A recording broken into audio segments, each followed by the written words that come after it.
First section of the video is to go over all of the components that you need to perform a demonstration for a customer or do field install of the connectors. First and foremost, of course, you'll need the tool itself. You'll need your proper launch cord. You'll need one of the cradles. You'll need your connectors. You'll need the tape for your fiber stubs. You need a cleaver, some sort of stripper, cleaning solution and wipes, and of course some field fiber. In this instance, I've just taken a length of cable and taken out one of the buffers. In this section, we'll go over tool prep and termination, getting yourself set up to go forward. First thing you want to do is make sure all of your components are correct. In this case, I want to do multi-mode LC connectors. So I'm going to select an orange cord for multi-mode.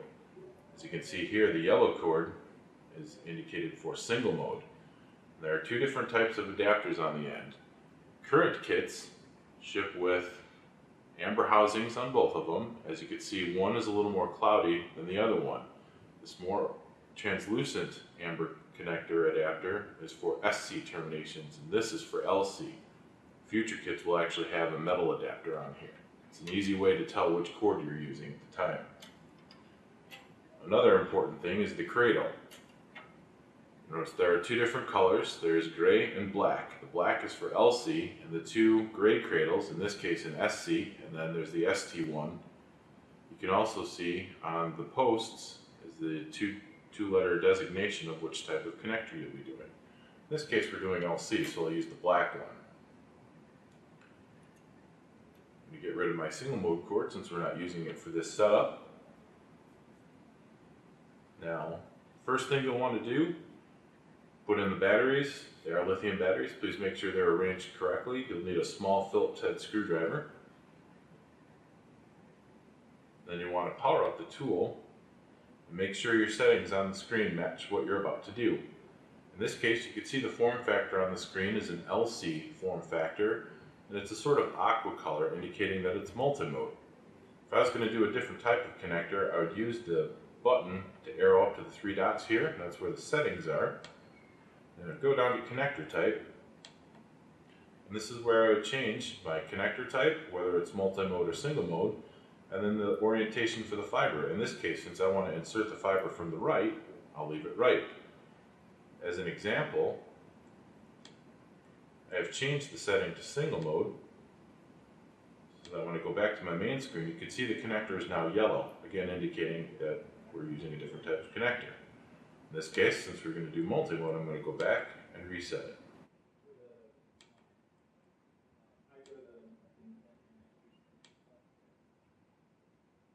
Since I'm going to do LC terminations, I've selected the black LC cradle. I'm going to align it with the tool. You see it aligns with the magnets. Snaps right into place. Making sure I have the right launch cord, again orange for multi-mode. You can look at the part number on the label here. FOLPC 1.25 indicates an LC termination, whereas 2.5 would be used for SC and ST connectors.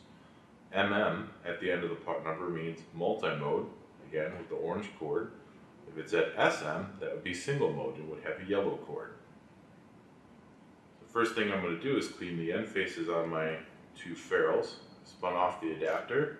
This is a good time to inspect the split sleeve on there as well. Make sure there are no chunks missing or any noticeable cracks. So now that I've got the split sleeve off, both of my ferrule ends are exposed. I'm going to take a wipe, a little alcohol solution. I'm going to do 2 pulls from wet to dry.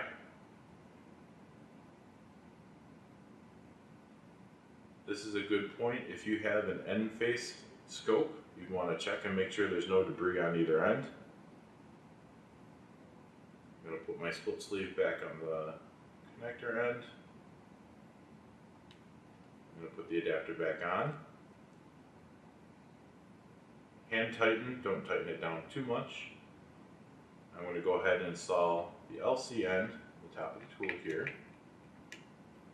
You can see there's a port that it plugs into. then on the adapter, there are two little indentations, one on either side, that match up with stubs on there. You'll hear it snap in. Make sure it pivots freely. Verifying my tool settings match that. And I want to make sure that I've got the correct connector. See, it's LC, and I've got the aqua backbone to indicate multi-mode. Alright, next we're going to go through the cable prep. This is probably one of the most important stages of the whole process. Good cleaning and cleaving practices are essential to good terminations for fiber connectors. You can review those processes through our website on the instructional sheets. So I've got my Fitel beaver cleaver here, I've got my pair of buffer strippers, and I've got a length of buffer tube. And what I'm going to do is I'm going to take the stripper. I want to take this buffer off in small increments. If you try to take too much off at a time, you're more likely to break the fiber. Depending on how steady your hands, you may have to, like I'm doing, turn the stripper at a slight angle to make sure you don't break the fiber. Continuing to do short pulls, I want to strip off about 30 millimeters of the buffer. There are stripping templates included with all of the OptiCam2 kits. You can use that to either make a mark on the buffer with the marker, or to simply lay your fiber across the stripping template to make sure you've achieved the correct length. Now that I've stripped off approximately how much I need, I'm going to again take a wipe, get it a little wet. This is where I'm going to clean off the acrylate and any debris that's left on the fiber itself. Take 2 pulls, should be clean. Now I'm going to take the cleaver, unclamp it, remove any glass shards that may be on there before. I'm going to insert my new glass. I'm going to advance the buffer to the 7 millimeter mark. It's the little mark just after the 8. Clamp that down, hold the cable just a little bit taut, and it's a gentle touch. And now I've got my fiber cleaved. Please make sure you don't slam this down, don't repeatedly touch the fiber, or hold it down while you bend the leaf spring. Any of these will cause a bad end face, which will of course result in bad terminations. So now I've got my field fiber ready, got my connector ready to go on the tool.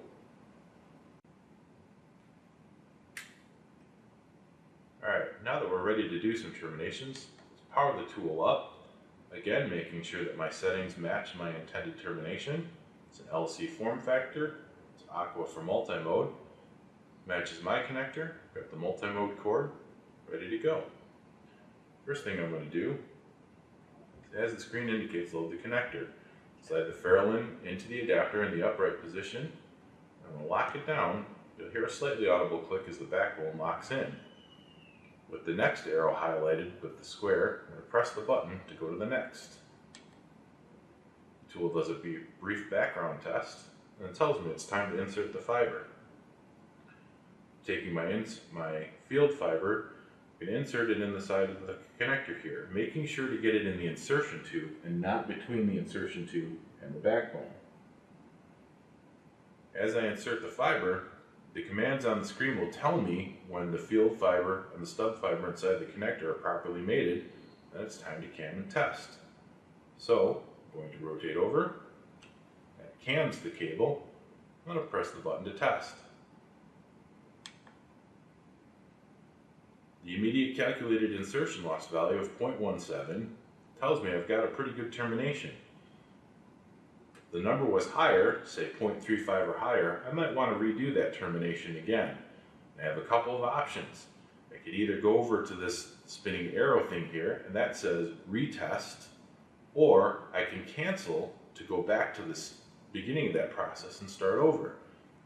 To do that, you just simply uncam the connector, you'll hear a little click, and you can pull the fiber out again. Remember, Panduit OptiCam connectors can be re-terminated 2 to 3 times, but you'll always want to re-clean and re-cleave this fiber. you start seeing higher insertion loss values, you may want to swap out the connector as well. In this video, we're going to go over how to activate the wireless on the tool and sync it with the mobile app. When you first purchase your OptiCam tool, you'll need to register it at Panduit.com. If you're in a country that has Bluetooth certified, you'll be able to get a password and be able to activate your device. If you're in a country that does not have Bluetooth certification, you won't be able to get that password. If you've gotten that password successfully, simply go to the tool, the settings menu, scroll down to tool settings, go to wireless, you'll click on. If I'm activating the wireless for the first time, that's where it'll ask me for that 6-character password. Since I've already activated the wireless on this device, I'm going to simply turn it on. Now when I go back to my main menu, you can see that the Bluetooth icon is now active. It no longer has the line through it. The next step is to open up your Panduit Connected app. The first thing you're going to want to do is set up a project file, entering the installer's name, the customer project name, and the location, such as the closet in which you're working, the room, floor, what have you. You have two options at this point. You can either create a new project file, or if you're picking up where you've left off earlier, you can select the project file and go back into that job. In this instance, I'm going to create a new project file. When I drag down, it searches for all Bluetooth devices. And I see OptiCam in the list, and that's what I'll pick. If I'm in a room with several OptiCam devices that are active, I'll need to know which is the name of the particular tool I'm using. Earlier tools ship with the title simply OptiCam. Later tools will ship with the title OptiCam and the last 5 digits of their serial number. The way to find out what your tool is named is to go back up to Settings, Tool Settings, Tool Name. I know here that mine is called OptiCam2. I could rename this at this point if I wanted to personalize it or serialize, whatever is convenient. I simply note that it's OptiCam2, and I'm going to go back to the main menu. So now I'm going to select OptiCam2 by touching that line, and it'll connect. The first thing to note is the Bluetooth icon has appeared on the same line as that tool. This message that pops up says, unsynced data on the tool. What this is telling me is that I've done terminations on the tool when it was not synced to the mobile app. The app is asking me if I want to add those terminations to the project file I'm creating. In this instance, since I'm starting fresh, I'm going to hit cancel and start new. So now that I'm connected, I'll hit start project. At this point, I can change the prefix, such as what I would like the connector identification to be. I will name my connectors IDF. I'll have the start number match up, say, to a port number. We'll call it 1. And then I'll leave the increment at 1. That means each individual termination that I do will be IDF 1, 2, 3, etc. You also have the option to change the settings here if you should so choose. Mainly just want to make sure they match what you've got on the tool. Since everything looks good, I'll hit save and start my project. You can see on the app, the load connector button matches the load connector message on the tool. Now from this point, to start the termination process, I can either press the button on the app or on the tool. They both work in synchronization with each other. So hit load connector here. Tool does its background test as normal, then goes to the insert fiber screen. You can see the message is mirrored on the app. The form factor of the connector is matching, and the color is matching. This is a redundancy to show you that all the settings match. I'm going to go ahead and do the termination by inserting the fiber into the insertion tube as normal. Advance the fiber until it's mated. The tool says cam and test, which matches the message on the app. So I'm going to go ahead and cam the connector, and I can either press the button here to test or perform test here. Now you can see the tool has given me the pass icon as well as the calculated insertion loss value. Pass icon matches here as well as the calculated insertion loss value there. Just as with the icons on the bottom of the screen here, such as next, retest, or cancel, I've got the same buttons on the app. If I like that insertion loss value, I'll hit save and move to the next one. If I want to retest it for whatever reason, I press that button, or if I feel that value is too high, I can re-terminate, at which point I would uncam the connector, re-prepare the fiber, and start over again. I think point 1 is pretty good, so I'll hit save to advance to the next connector. You can see the IDF2 on the bottom, indicating that I've gone to the next connector in sequence, and I'm ready to keep going. I can hit load connector here or on the tool and proceed with my terminations. When I'm done with the job, I'll go to this file menu, select project file, and there will be a list of the files which I've compiled here. I'll select the one we just started, and it'll give me 3 options. I can hit select to go back into that project file and continue doing terminations. I can delete it if I'm done with it, or I can share it. By selecting share, it'll use the native email apps on the phone, and you could share it with whatever. I'll use my Outlook. It compiles the file as a CSV, and I can email that to whoever I need to. In this section, we're going to go over some basic troubleshooting on the tool. If, after loading the connector, you've done your background test, and you start inserting the fiber, and for some reason the screen just doesn't want to read that you've inserted the fiber, you know you've got it past the hang-ups inside the connector, one key place that this might happen is the split sleeve inside the adapter. Simply spin off the adapter and visually inspect the split sleeve to make sure there are no chunks missing. If the split sleeve is damaged, it could result in getting stuck in insert fiber. It could also result in higher insertion loss values.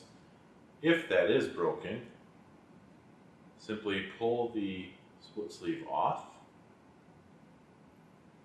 and use one of the 2 bags of split sleeves that come with the launch cords. There's the smaller 1.25mm for LC and the larger 2.5mm for SC and ST. These are also available as orderable parts. Another key point to check with the tool is the launch cords themselves. Just like with our old OptiCam tool, these cords have a lifespan. The more terminations you do, the more likely it is to start showing higher insertion loss results. Cleanliness, as with all fiber, is key. We recommend that you clean the end faces of these cords at the beginning and end of each shift, typically about 8 hours. Also, if you can, clean every 30 to 50 connectors. This will extend the life of your cords. Another really important thing to remember is, as we've talked about before, making sure you have the right combination of components. Do I have the correct cord? Again, multi-mode is orange, is indicated by an MM at the end of the part number. Single mode would be a yellow cord and is indicated by an SM at the end of the part number. Do I have the right cradle? Remember, we use a black cradle with the connector type indicated on the cradle itself for LC, and we use the gray for SC. There's also an ST cradle that's gray with black components. Do I have the right type of connector? LC multi-mode, in this case an OM3/OM4 connector, is aqua, whereas the single mode has a blue backbone. Do I have the right type of cable? Orange or aqua for multi-mode, or yellow for single mode. If you're not using the right type of cable with the launch cord and connector, you'll obviously have problems there as well. And finally, 4, do I have the correct settings on the screen? Remember that the image on the screen will match what you're trying to do. Blue, aqua for multi-mode, or yellow for single mode. If you have it orange, that'll be the 625OM1. There's also the 3 different form factors of the connector. Here you see an LC. If I change the connector type,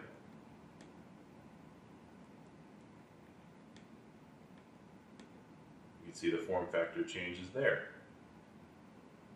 And then finally, if you've gone through all those steps, make sure you have the right orientation. As you can see from here, The indication is for the fiber to be inserted from the right, which also matches my setup here. If your orientation on the screen is left and this is right, or vice versa, you won't be able to advance through the steps. Another very important aspect is making sure you've got the right types of connectors. Keep in mind that on the new OptiCam2, our SC and ST connectors are new, as indicated by a 2 in the part number. If you're using old style SC or ST connectors, you'll have problems on the tool. This is a minor change simply to the internal housing. You see it's a semi-translucent amber color now, as opposed to the opaque.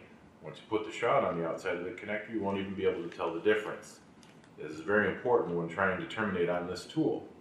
New connectors work on both the OptiCam2 and the old OptiCam tool. Old connectors will not work on the new tool.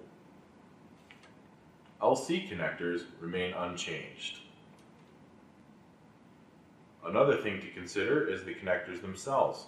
We discussed earlier that you can re-terminate an OptiCam connector 2 to 3 times, as long as you re-clean and re-cleave your fiber each time. We don't recommend using any more than that because as each time you cam the connector over, you redistribute the gel inside the connector. You may be depositing debris in there with your cable, and if anything's gone wrong with the end face of that, you could be depositing glass debris inside the connector as well. All of these will affect your terminations. Another thing to remember is the battery life indicator. The tool is programmed so that if the batteries get to a critical level, they will not let you go through the termination process. So there's no worry that your batteries are low and are giving you bad results. You simply won't be able to advance if you don't have good batteries in there. Again, the batteries are replaced on the back of the tool using a small Phillips head screwdriver. They take 2 AA's. We ship with lithium batteries, but you can use any. Now we'll go over briefly some of the on-screen error messages you may see. As you can see here, this tool is telling me that there's no connector because I don't have a connector on the cradle. Another error message you may see, it would say check connections. This can mean a couple of different things. If during the background test there's some sort of problem with reading the connector, it could be something internal with the connector, it could be the split sleeve, you'll get that error message that says check connections. Again, walk through your steps, make sure you're fully plugged in, make sure your split sleeve is good, make sure you're cleaned, and make sure maybe swap out a connector. That might help as well. If you get the check connections at the insert fiber step, it may mean something is wrong with the cable itself. You could have end face damage, there could be a break earlier in the fiber, something having to do with the cable. You may want to strip it back a little bit further and try again. If you get check connections during the cam and test stage, something is wrong with the mating of the fiber. Typically, this manifests itself from a person letting go of the fiber as they go to cam and test. You want to try and keep a little forward pressure on the fiber as you go through. It may manifest as a higher insertion loss value or a fail, or it may even give you that message that says check connections. Again, you can re-terminate the connector as long as you redo your fiber and try again. One final error message you may get on the screen is install cover. This is a very rare message that only comes up with certain types of infrared light. If you do get that message, just take your cover out of the toolkit, and as the screen tells you, install cover. Just like with the cradles, there are magnets that align with the posts on the cradle itself. Simply magnetize that on. You can flip this up while you're getting yourself set up, and then flip it back over for the stages where it's testing the connector. Again, this is a rare occurrence. You don't need this if the tool doesn't tell you to use the cover. One other important thing to remember is the firmware on the tool. In the top of the settings screen, you can see the current version on the tool, in this case 1.0.3. When you first get your device, or as you go along, make sure you periodically check for the current version.